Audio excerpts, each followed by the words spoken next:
இவருக்கும் வணக்கம். ரிஷபராசினியர்களுக்கு நிம்மதி இல்லாமல் இருந்து வந்த உங்களுக்கு 12 வருடங்களுக்கு பிறகு வரலாறு காணாத அளவிற்கு வளர்ச்சியை காணக்கூடிய ராசியாக உங்களுடைய ராசி அமைகிறது. அந்த வகையில் குரு பகவானுடைய இந்த வக்ர நிவர்த்தியின் காரணமாக உங்களுடைய வாழ்வில் என்ன மாதிரியான நன்மைகள் எல்லாம் ஏற்பட இருக்கு, கிரக நிலைகளின் ரீதியாக அமையிருக்கும் சாதகங்கள் என்ன, பாதகங்கள் என்ன, மேலும் என்ன மாதிரியான முன்னேற்றங்கள் எல்லாம் உங்களுடைய வாழ்வில் ஏற்பட இருக்கு என்பது குறித்தான முழுமையான பதிவு தான் இந்த வீடியோல நம்ம விரிவா பார்க்க போகிறோம். அந்த வகையில ரிஷபராசி சேர்ந்த கிருத்திகை 2ஆம் பாதம் முதல் ரோகிணி மிருகசிரீஷம் 2ஆம் பாதம் வரை உள்ள நட்சத்திரக்காரர்களுக்கு குரு பகவானுடைய இந்த வக்ர நிவர்த்தியின் காரணமாக குடும்ப சூழ்நிலை ரீதியாக மேலும் என்ன மாதிரியான முன்னேற்றங்கள் எல்லாம் ஏற்பட இருக்கு என்று பார்க்கும்போது, இதுவரை உங்களுடைய ராசிக்கு 2ஆம் இடமான தனஸ்தானத்தில் சஞ்சரித்து வந்த குரு பகவான் தற்போது வக்ர நிவர்த்தி ஆகிறார். உங்களுடைய ராசிக்கு குரு பகவான் அஷ்டம் லாபாதிபதியானவர். இழப்புகளை கொடுப்பவரும் குருவே, இழப்புகளை ஈடு செய்பவரும் அவரே. எனவே இக்காலத்தில் ஏற்ற இறக்க நிலை இருந்தாலும் போற்றும்படியான வாழ்க்கை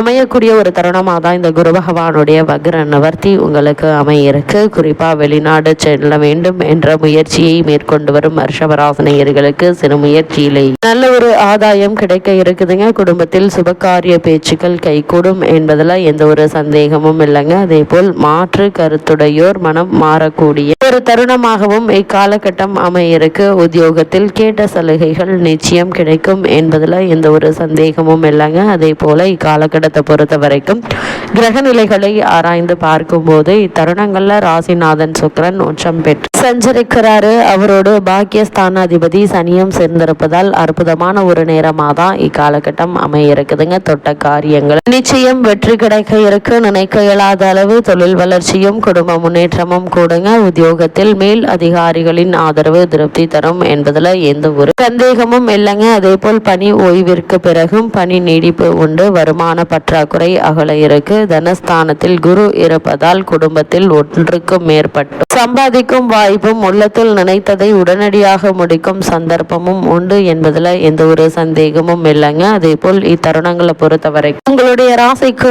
6க்கு அதிபதி 12 வரும் இந்த நேரம் அற்புதமான ஒரு நேரமாக அமைகிறது. இவ்வளவு நாட்களாக உங்களுடைய கடமையில் இருந்த தொய்வு அகல இருக்குதுங்க. காலாவதியான கடன்கள் கூட வசூலாகுங்க. இடம் வாங்கி வீடு கட்டும் யோகம் உண்டு என்பதால் அதற்கான முயற்சிகளை இப்போது நீங்க தாராளமாக முயற்சிக்கலாங்க. நல்ல ஒரு முன்னேற்றம் நிச்சயம் உங்களுடைய வாழ்வில் ஏற்பட இருக்குது. இல்லத்தில் உள்ளவர்களின் தேவைகளை பூர்த்தி செய்யக்கூடிய ஒரு தருணம் அமைஞ்சிருக்குதுங்க. உத்தியோகத்தில் இதுவரை எதிர்பார்த்து காத்திருந்த உத்தியோக உயர்வும் ஊதிய உயர்வும் தானாக வந்து சேரும் என்பதுல எந்த ஒரு சந்தேகமும் இல்லைங்க. அதே போல் நல்ல சம்பவங்கள் பலவும் நடைபெறுவதற்கான ஒரு தருணமாக தான் இக்காலகட்டம் அமையிருக்கு. அதே போல செவ்வாயை பொறுத்தவரை விரையாதிபதி செவ்வாய் லாபஸ்தானத்திற்கு வரக்கூடிய இந்த நேரம் விரயங்கள் கொஞ்சம் அதிகரிக்குங்க. என்றாலும் விரயத்திற்கு முன்னதாகவே வருமானம் வந்து சேரும் என்பதுல எந்த ஒரு சந்தேகமும் இல்லைங்க. அதை செய்ய வேண்டும் இதை செய்ய வேண்டும் என்று கவலைப்பட வேண்டாங்க. காரியத்தை தொடங்கிவிட்டால் அதற்குரிய தொகை படிப்படியாக வந்து சேருங்க. எனவே மனக்கலக்கம் அடைய வேண்டாம். பிள்ளைகளினாலும் குடும்பத்தினர்களாலும் ஏற்படும் செலவுகள் சுப செலவுகளாக மாறும் என்பதுல எந்த ஒரு சந்தேகமும் இல்லைங்க. அதே போல் இக்காலகட்டத்தை பொறுத்த வரைக்கும் புதனை பொறுத்த வரைக்கும் உங்களுடைய ராசிக்கு 2, 5 ஆகிய இடங்களுக்கு அதிபதியானவர் புதன். அவர்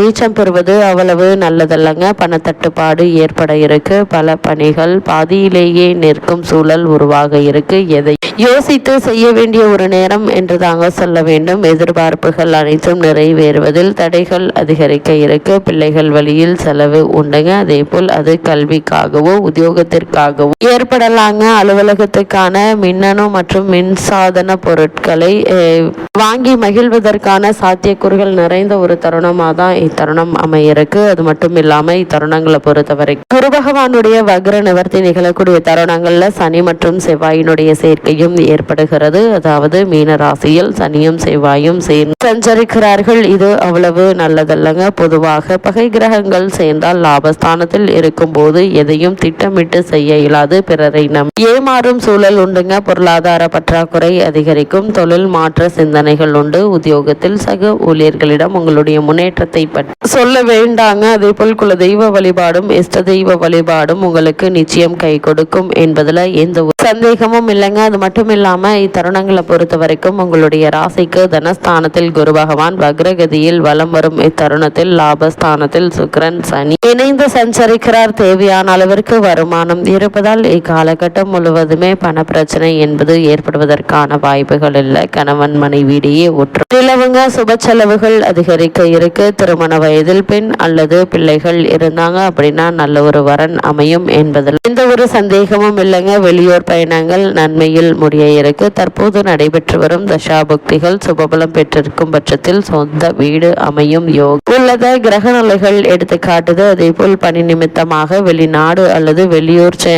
ஒன்றிற்கு சென்று வரும் சாத்தியக்கூறு இருக்குதுங்க. அதே போல் உத்தியோகத்தில் இருப்பவர்களை பொறுத்த வரைக்கும் மேலதிகாரிகளுடைய ஆதரவு பணிகளில் உற்சாகத்தை ஏற்படுத்தும். தற்காலிக பணியாளர்களுக்கு பணி நிரந்தரமாகும். புதிய வேலைக்கு முயற்சித்து வரும் ரிஷபராசி அன்பர்களுக்கு நிச்சயம் வெற்றி கிடைக்கும் என்பதுல எந்த ஒரு சந்தேகமும் இல்லைங்க. தாய் நாட்டிற்கு திரும்ப ஆர்வம் இருந்துச்சு அப்படின்னா நோக்கம் நிறைவேற இருக்கு. பணி நிமித்தமாக இதுவரை பிரிந்திருந்த கணவன் மனைவியர் கூட ஒன்று சேர்வதற்கான வாய்ப்பு அதிகம் இருக்கு. வேறு வேலைக்கு முயற்சித்து வரும் ரிஷபராசினருக்கு நல்ல நிறுவனத்தில் புதிய வேலை கிடைக்க இருக்கு. நிதி நிலைமையில் நல்ல ஒரு முன்னேற்றம் ஏற்படுவதை அனுபவத்தில் உங்களால் காண முடியுங்க. அதே போல் ரிஷபராசி சேர்ந்த தொழில் மற்றும் வியாபாரம் செய்பவர்களை பொறுத்த வரைக்கும் மேலும் என்ன மாதிரியான நன்மைகள் எல்லாம் உங்களுடைய வாழ்வில் ஏற்பட இருக்கு என்று பார்க்கும்போது ஜீவனஸ்தானமும் லாபஸ்தானமும் சுபபலம் பெற்று திகழ்வதால் லாபகரமான ஒரு தருணமாக தான் இந்த குரு பகவானுடைய வக்ர நிவர்த்தி அமையிருக்கு. புதிய விற்பனை கிளைகள் திறக்கப்பட்டு லாபம் உயர இருக்குதுங்க. சக கூட்டாளிகளின் ஒத்துழைப்பு உங்களுக்கு கிடைக்க இருக்கு. அதே போல் கிரக நிலைகள் சுபபலம் பெற்றெடுக்கும் பட்சத்தில் வியாபார அபிவிருத்தி சம்பந்தமாக வெளிநாடு சென்று வரும் சந்தர்ப்பமும் உருவாக இருக்குதுங்க. வங்கி மற்றும் இதர நிதி நிறுவனங்களுடைய ஆதரவும் உதவியும் முக்கிய தருணங்கள்ல உங்களுக்கு கிடைக்க இருக்கு. ஒரு சிலருக்கு புதிய வர்த்தக ஒப்பந்தம் கையெழுத்தாகி விடுவதற்கான வாய்ப்பு இருக்குங்க. வெளிநாடு ஒன்றிற்கு சென்று வரும் சாத்தியக்கூறுகள் உள்ளது. கிரக நிலைகள் எடுத்து காட்டுது. உங்களுடைய விற்பனையை அதிகரிப்பதற்கு வாய்ப்புகள் உருவாகும். கலைத்துறையினரை பொறுத்த வரைக்கும் கலைத்துறையின் பெரும்பான்மையான அம்சங்கள் சுக்கிரனுடைய அதிகாரத்தில் தாங்க இருக்கு. அந்த சுக்கிரன் சிறந்த சுபபலம் பெற்று சஞ்சரிப்பதால் அவரது பார்வை பலத்தின் சக்தியினால் கலைத்துறை அன்பர்களுக்கு லாபகரமான ஒரு தருணமாக தான் இந்த குரு பகவானுடைய வக்ர நிவர்த்தி அமைகிறதுங்க. நல்ல வாய்ப்புகள் உங்களை தேடி வரும். வருமானம் உயர இருக்கு. மக்களிடையே செல்வாக்கு அதிகரிக்குங்க. தசாபுக்திகள் சுபபலம் பெற்றிருக்கும் பட்சத்தில் வெளிநாடு ஒன்றிற்கு சென்று வரும் சாத்தியக்கூறுகளும் அதன் காரணமாக நல்ல வருமானம் கிடைக்க இருக்கு என சம்பந்தப்பட்ட கிரக நிலைகளின் சஞ்சார நிலைகள் குறிப்பிட்டு காட்டுது. உங்களுடைய பொருளாதார நிலையை சரி செய்து கொள்ள ஒரு அரிய சந்தர்ப்பமாகவும் இத்தருணம் அமைஞ்சிருக்குதுங்க. அதே போல் அரசியல் துறையினருக்கு கட்சியில் ஆதரவு பெருக இருக்கு. மக்களிடையே செல்வாக்கு அதிகரிக்குங்க. இத்தருணங்கள்ல ரிஷபராசினியர்களுக்கு கிரக நிலைகளின் ரீதியாக கூறப்படும் பரிகாரம் என்ன என்று பார்க்கும்போது லட்சுமி வழிபாடு உங்களுக்கு இனிமையையும் மகிழ்ச்சியையும் ஏற்படுத்தும் என்பதை கிரகங்களுடைய சஞ்சார நிலைகள் தெளிவாகவும் உறுதியாகவும் எடுத்துக்காட்டுது.